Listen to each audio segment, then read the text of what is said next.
آپ دیکھ رہے ہیں مسائل کا حل چینل۔ حضرت ابراہیم علیہ السلام نے جب بیت اللہ کو بنایا، اس سے پہلے اپنے گھر کے افراد میں سے کچھ افراد کو اس وادی غیر ذی زرع کے اندر ٹھہرایا۔ حضرت اسماعیل علیہ السلام اور ان کی والدہ حضرت ہاجرہ علیہ السلام، تو بہت ساری دعائیں کی ابراہیم علیہ السلام نے۔ ان دعاؤں میں سے ایک دعا یہ بھی ہے، وَإِذْ قَالَ إِبْرَاهِيمُ رَبِّ اجْعَلْ هَٰذَا بَلَدًا آمِنًا۔ ابراہیم علیہ السلام نے کہا، اے میرے رب، اس شہر کو امن والا بنا دے، جہاں انسان کی زندگی اس انداز میں گزرے کہ امن و امان کی صورتحال سے وہ مطمئن ہو، تو وہاں زندگی گزارنا بڑا آسان ہوتا ہے، اور انسان بڑی خوشی خوشی زندگی گزارتا ہے جہاں امن و امان کی صورتحال وہ ایسی ہو کہ بندہ مطمئن ہو۔ اور جہاں امن و امان نہ ہو وہاں انسان بڑا پریشان رہتا ہے۔ تو امن بھی اللہ کی نعمتوں میں سے ایک نعمت ہے۔ یاد رکھیں، اس وقت فلسطین کے اندر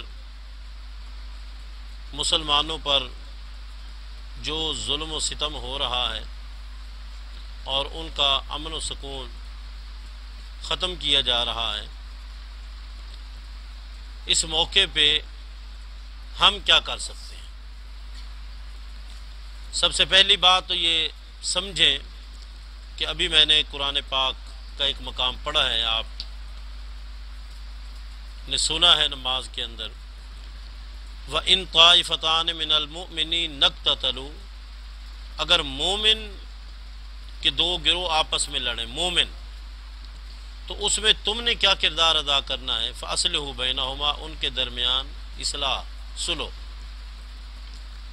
فَإِن بَغَتْ إِحْدَاهُمَا عَلَى الْأُخْرَىٰ، اگر مومنوں میں سے ایک ظالم ہے، دوسرا مظلوم ہے، ایک زیادتی کر رہا ہے، تو تم نے کس کا ساتھ دینا ہے؟ مظلوم کا ساتھ دینا ہے، اور جو زیادتی کر رہا ہے اس کے آگے رکاوٹ بھی بننا ہے، اسے سمجھانا بھی ہے، اور مظلوموں کے تعاون کرتے ہوئے ان کا دفاع بھی کرنا ہے۔ اگر آپس میں ان کی صلح ہو جائے تو تم نے عدل و انصاف سے کام لینا ہے۔ یہ تو ہے کہ مومن دو آپس میں لڑیں۔ اگر یوں صورتحال ہے کہ ایک طرف مسلمان ہیں اور دوسری طرف یہودی ہیں، ایک طرف مسلمان ہیں اور دوسری طرف یہودی ہیں، تو پھر آپ کا کردار کیا ہونا چاہیے؟ اللہ کا قرآن، وَلَن تَرْضَىٰ عَنْكَ الْيَهُودُ وَلَا النَّصَارَىٰ حَتَّىٰ تَتَّبِعَ مِلَّتَهُمْ، کبھی بھی یہودی اور عیسائی تم سے خوش نہیں ہو سکتے، وہ اس وقت خوش ہوں گے جب تم یہودی یا عیسائی بن جاؤ گے۔ باقی تم دنیاوی معاملات میں، کاروباری معاملات میں، امن و امان کے معاملات میں، سیاسی صورتحال میں جو تم ان کی شرائط ہیں وہ ساری کی ساری مان لو، وہ خوش نہیں ہوں گے، وہ خوش اس وقت ہوں گے جب تم یہودی بن جاؤ گے۔ اور یہ ذہن قیامت تک رہے گا، جہاں بھی یہودی ہوگا اس کا ذہن یہی ہوگا کہ وہ دوسروں کو یہودی بنانے کے چکر میں ہوگا۔ محترم ساتھیو، اس وقت اسرائیل یہودی ہیں اور فلسطینی جو ہے وہ کیا ہے؟ مسلمان ہیں۔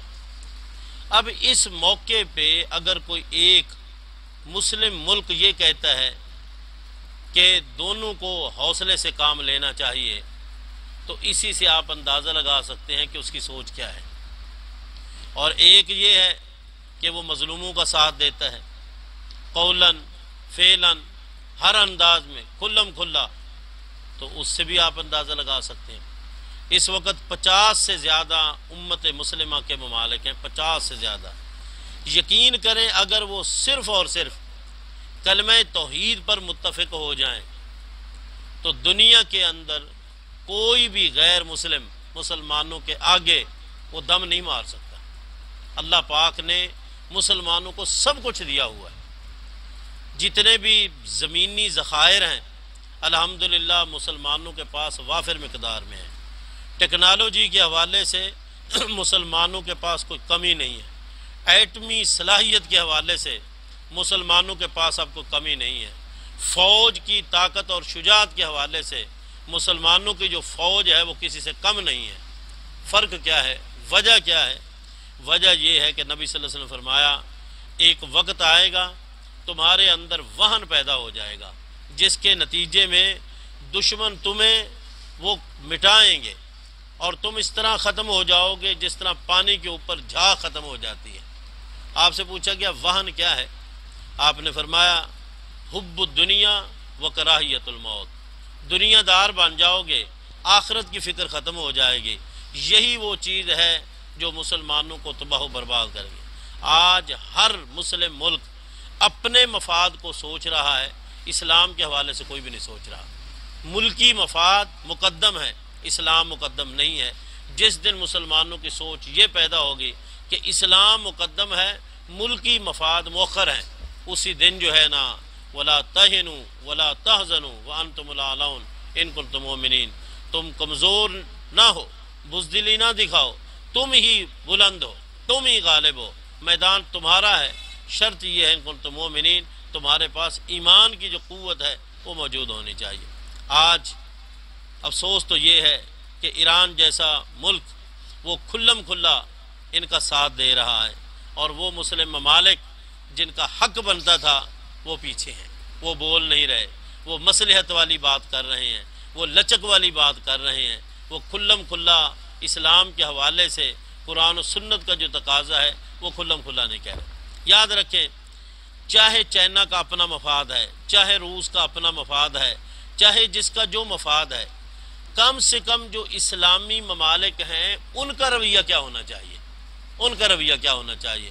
اس وقت کسی کو یاد نہیں آتا جب فلسطینیوں کے بچوں پر بمباری ہوتی ہے، شیر خوار بچوں کو تباہ و برباد کر دیا جاتا ہے، اس وقت نہ کوئی اسلامی کانفرنس ہوتی ہے اور نہ ہی اقوام متحدہ کو اجلاس ہوتا ہے، نہ ہی اسلامی کونسل والوں کو کوئی جذبہ پیدا ہوتا ہے۔